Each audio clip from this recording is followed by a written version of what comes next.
Enterprise TV, a tradition of truth.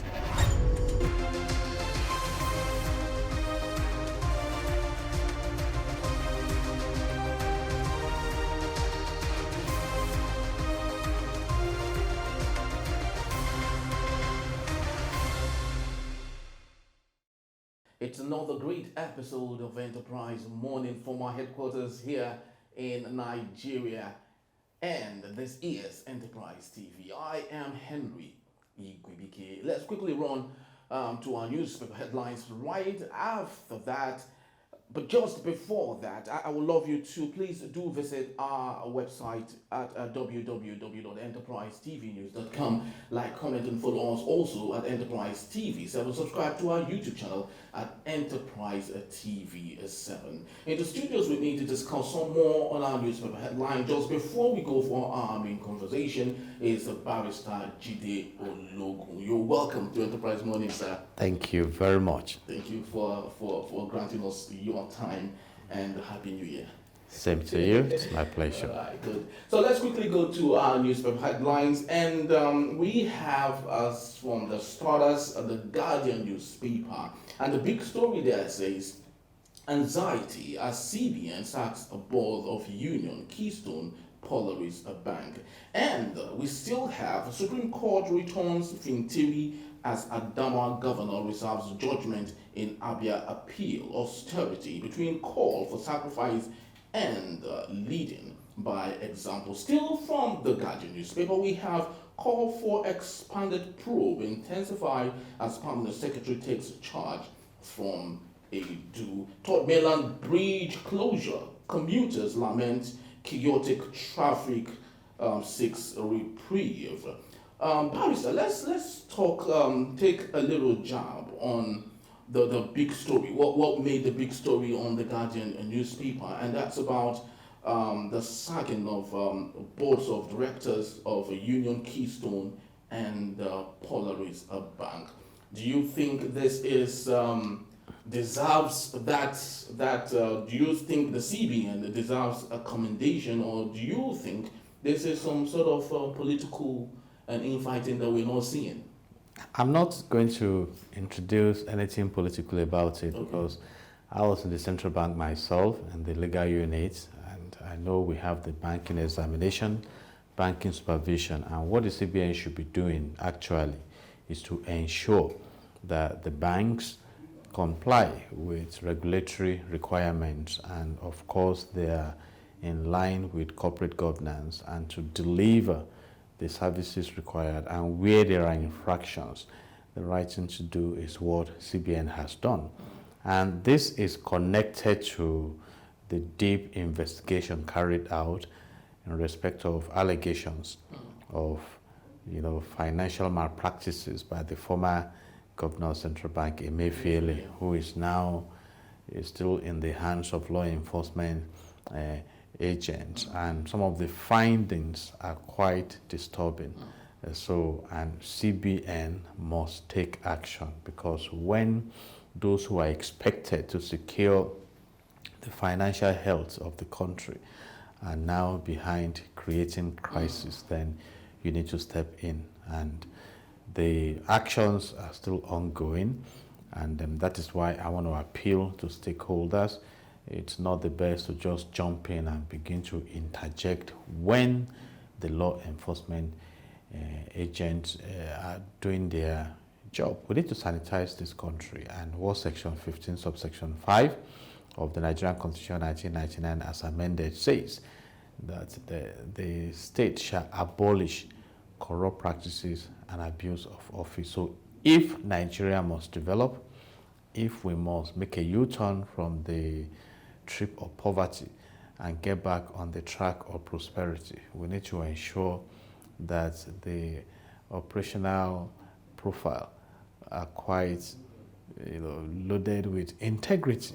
And that is even when foreign direct investors can look at your nation and say, we want to come in here. So it's a holistic issue. And I just want to advise that we should not go only to the extent of asking them to step aside. Whoever should be prosecuted should be prosecuted so that we stop that mill of malpractices in sense, in our system, because that's what you call reinforcement theory in industrial psychology. Okay. If there are no consequences, others will come up tomorrow and carry out these infractions. I said the worst is for us to be removed. Now, talking about the consequences, it seems to me and to lots of Nigerians that Obasi it's given the superhero status right about now. Do you think that is too much power for one man? Because I would love you to, if you might take you back to 2009 when we had similar issue with Sanusi trying to probe Oceanic Bank and Intercontinental Bank, and as at the time it seemed to so many Nigerians that this is more of a witch hunting of those in charge of those two banks. So do you think we are having a repeat of the same thing with Obasi? I don't want to move in that direction because under our constitution, we have fundamental human rights protection. So if you think the allegations against you are wrong, you have platforms to come up to that extent. And these are products of investigations. And what I have discovered is that sometimes we make these matters sensational. Look at the case of Emefiele. Many people started castigating the judiciary, saying a lot of things. Why don't you calm down and let us unearth these issues? And many have been surprised at the findings that are coming out. But my advice is that go the whole haul.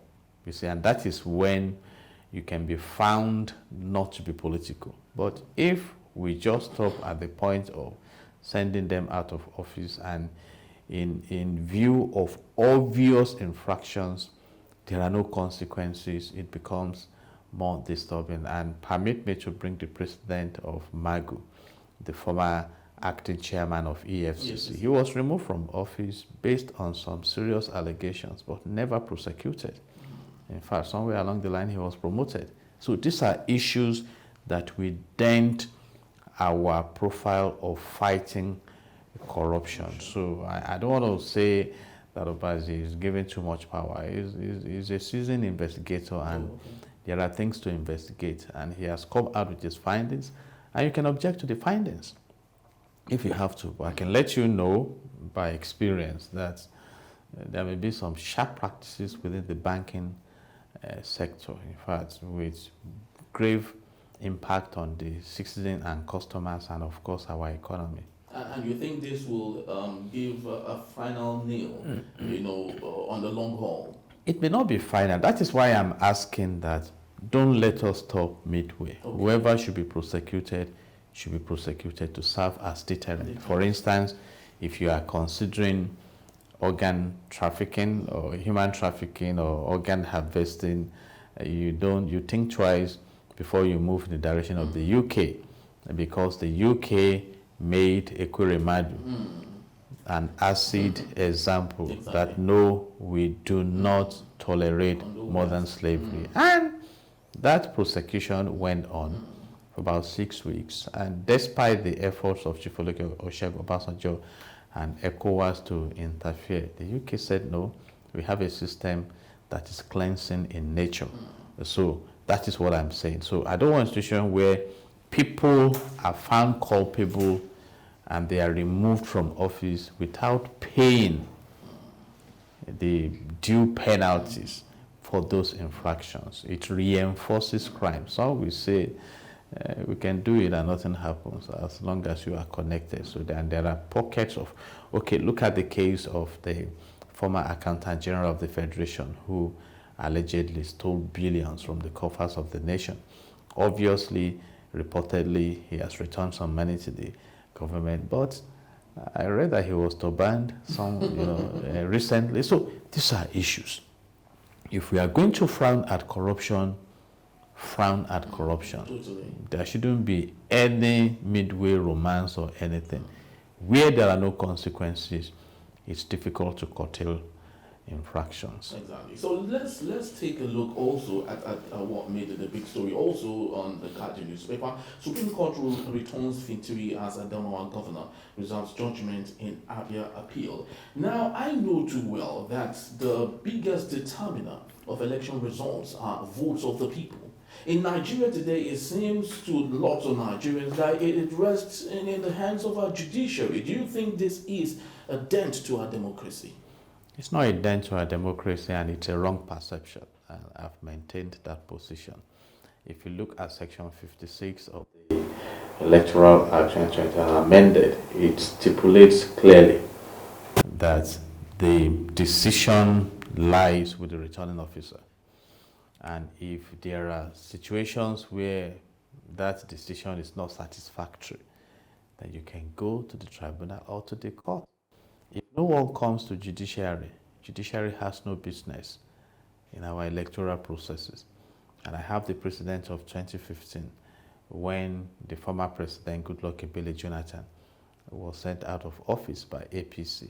He decided not to go to court. So the final result rested with INEC. So if constitutionally speaking, you have kept the gate open for judicial intervention, the judiciary is just playing her own rules. And having said that, when you come to the judiciary, you prove your case. But don't you think our politicians are weaponizing the judiciary? They are using the judiciary as a gate. You know, the worst they would say, if you're not happy about the results, go to court, because they know at the end of the day they are in charge. It's not that they know. You know, by the grace of God, I've been in legal practice for about 34 years. You see, Section 131 of the Evidence Act says that if you are laying claims to some facts, you prove it.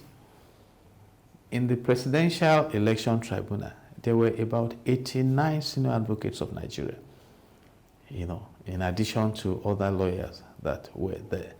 And they were given the platform to argue their cases.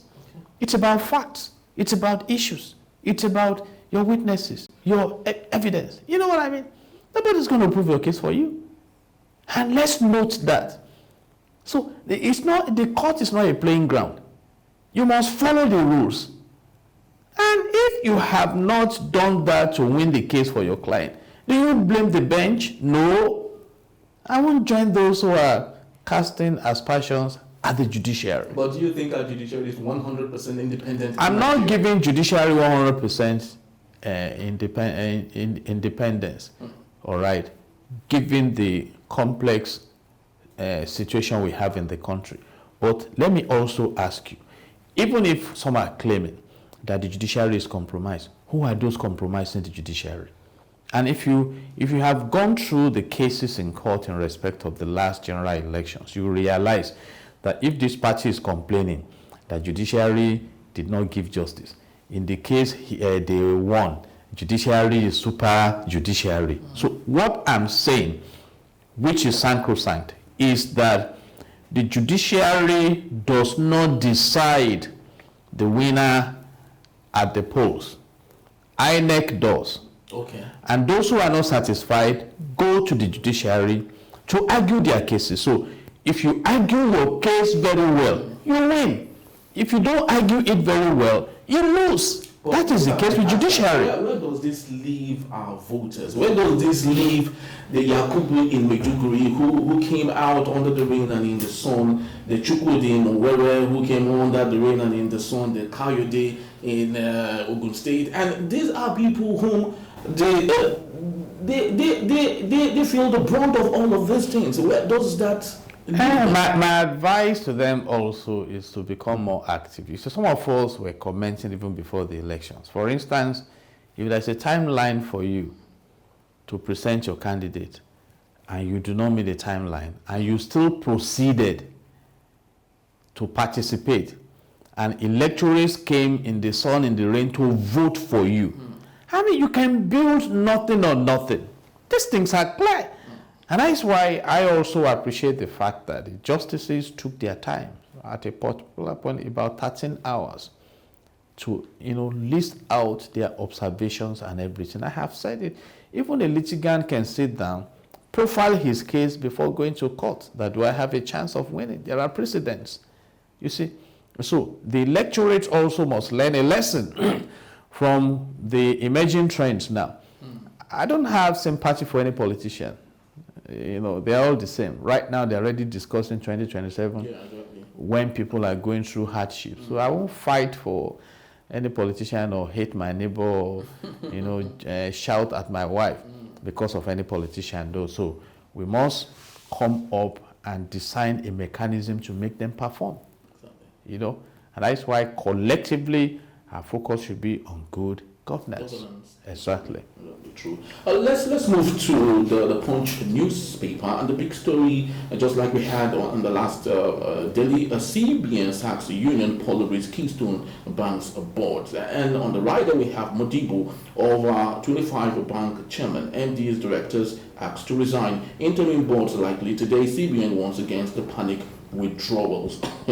well, that's on the top sleep of the same newspaper. We have EFCC accuses top ministry officials. ICPC records 50 billion naira already. Naira plunges to 1.082 per dollar after CBN 2 billion naira repayment. Obasanjo ex-minister Ogunloye arraigned for $6 billion Mambila contract. So let's take a look at the Edu Better Edu case, which of course had made lots of rounds in our daily, on the new media, the traditional media, and so on and so forth. And that draws us from earlier a discussion on the importance of doing what we need to do as Nigerians and serving Nigeria to the best of our ability. Do you think that this young lady, I call her young lady because she's less than 40, and she's supposed to be a champion of youth leadership in Nigeria, do you think that she deserves the appraisal after all of this? What kind of appraisal? Definitely, this is self-appraising already. You know, the rules are clear. You have been appointed to serve the people, and you are well remunerated. You see, my concern is that, I mean, we are close to some of them. The government takes good care of those who serve at that level. So where the greed is coming from is what I don't understand. And it's also a systemic thing. It appears not to be something new, though my comments are subject to presumption of innocence, as we have in our constitution, but these are obvious issues. So let them go ahead and clarify their participations. But I need to point something out. I give kudos to the president for embarking on the human resources management technique of suspending the minister despite her status so that she won't interfere with the investigations. And let me refer to a case in Ghana. One of the ministers of finance, junior minister, Dapa, who took her domestic staff to court for stealing about $1 million and about 330,000 euros. You know, she had to resign. Yes, you know, in fact, I read a story in Ghana where a minister, female minister, commented that she was going to enrich herself. She has not even touched the money. She was fired. Whoa. And if you look at Section 5 of the Nigerian Constitution 1999 as amended, it gives the president executive power to manage the country.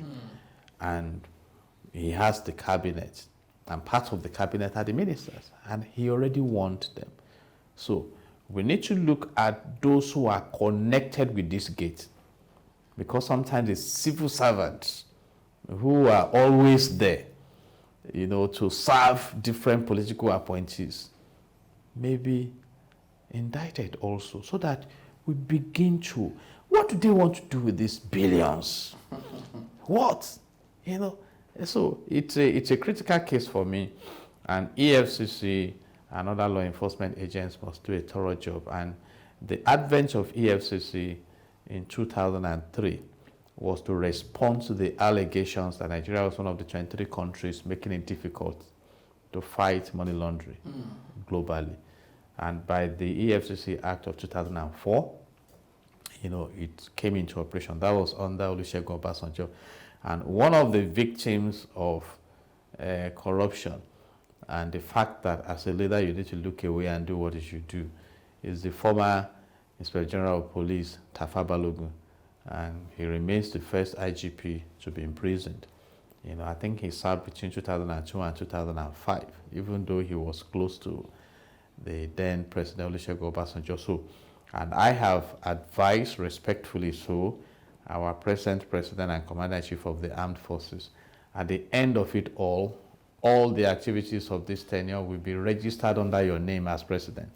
So if those who are working with you are out to sabotage you, you have two options: to leave them there and they mess you up, or to kick them out and deal with them, ensuring they pay the appropriate sanctions through the mill of the law so that you can perform, because there are critical issues in Nigeria now that need positive interventions. But how well do you think this will go round? Already, some other ministers indicted in this. Ojo, the Minister of Interior, is indicted in this.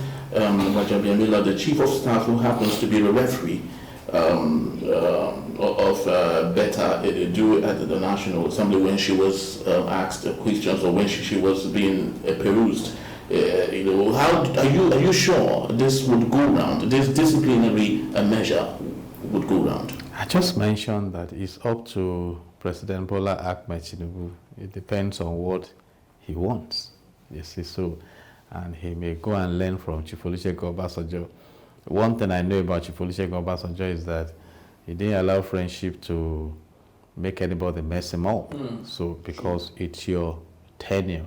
And there will be deep things to be revealed. And sincerely speaking, if Nigeria must be repositioned on the path of prosperity, we must first stop that journey of impunity mindset that I can do anything and nothing will happen. We have read in this country where people ran away when former President Buhari came into office to America. When they observed from there that his team was not hot, they came back, dropped part of the money with the law enforcement agents, and they are moving around with the remaining. They moved to the ruling party and things like that. In fact, a particular former governor printed a T-shirt, went to EFCC himself. He still has a matter in court, but he's free moving around, spending the remaining money and things like that. So we must not allow some citizens to corner the Commonwealth. The Commonwealth of this nation should be for common good. If you read Section 16 of the Nigerian Constitution 1999 as amended, it says that the resources of this country, the economy, should not be managed in a way that concentrates wealth in the hands of a few. And now we'll keep wondering who are the sponsors of terrorism in the land. I mean, as a chief superintendent of police, I can tell you that, because we were trained to think like criminals.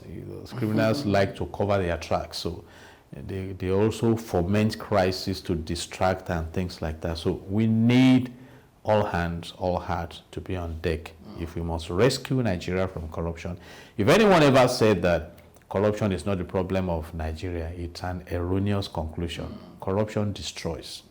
A nation so blessed in terms of resources should be affluent in terms of deliverables to the citizens. We do not in any way deserve poverty. Very, very true. Lastly, let's just if we go to the Independent, and we have the big story there. Operators ask NICOM to punish claims defaulters, and the writer says worried they are denting image of insurance. And on the top slip of the same newspaper, we have Obaseki is a betrayer, says Edo deputy governor for refusal to back his bid. And I want us to take a look, just in 1 minute, if we can just take a look at this, because when we talk about corruption in Nigeria and ineptitude in Nigeria, we can say that without the godfatherism syndrome that's killing our political sect in this country. How do you think we can nip that in the bud and stop that perpetually? Godfatherism is a global concept, so there's little you can do about it, but you need to understand politics. And as a public relations practitioner, I prescribe public relations knowledge and wisdom to politicians. You must be able to carry your stakeholders along. You must be able to warm your way into the hearts of the critical stakeholders. So that is what I have to do, because when you see the battles between master and definitely God, you cannot rule away Godfatherism. David needed a Samuel to pour anointing oil on him to become king, and the same king used to come around to correct them. He did that with King Saul. Even when David slept with another man's wife and killed the man, God sent a godfather to him also to go and caution him. So in life, we all need, tutelage, but to understand the fluency of politics, go and study public relations, to help you a bit, or you study the personality of Asiwaju Bola Ahmed Tinubu, the man that is almost crippling opposition in Nigeria now. So there is the spirit of politics. There are some you have met on the platform. They will not. I challenged a politician when we had a lecture concerning the youth, that when are you going to allow the youth? They said they are not in a hurry to quit the stage, so that power is not served a la carte. And if you understand that, you need to go and learn more on how to navigate and win what we call mutual understanding, mutual respect, goodwill, and you sustain that goodwill, and that goodwill will carry you. I don't know how President Bola Ahmed Tinubu was able to grab the belts of 5 governors from the opposition party. So that is politics. Politics. Yeah, exactly. Of course, I would have really loved we discuss some more, but that's just about the time we have on our newspaper reviews today. I'd love to say thank you, sir, Pastor Jide Ologo. Thank you so very much for being part of our show today. You're welcome. God bless Enterprise TV. God bless Nigeria. Thank you so very much, sir. Viewers. Thank you so very much, sir. So when we return, a call for expanded probe intensifier as Permanent Secretary takes charge from Edu. In a bit, it's still Enterprise Morning. Please don't go anywhere.